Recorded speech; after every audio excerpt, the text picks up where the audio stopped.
Hello everyone, welcome to the channel. In today's video, I'll show you how to enable RCS messaging on Android. Let's get started. First, open the Messages app on your phone. Now, look at the top right corner and tap on your profile icon. From here, scroll down and select Messages Settings. Inside the Settings menu, tap on RCS Chats. Here, you'll see an option to turn on RCS messaging. Go ahead and switch it on.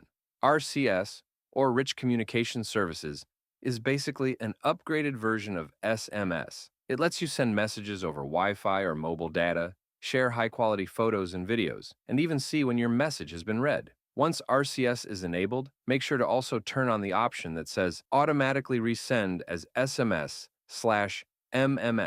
if RCS is not available. This way, if your internet connection is weak, your message will still be sent as a regular text. And that's it. That's how simple it is to enable RCS messaging on Android. Now you can enjoy a much better messaging experience with features similar to popular chat apps. Thanks for watching, and I'll see you in the next one.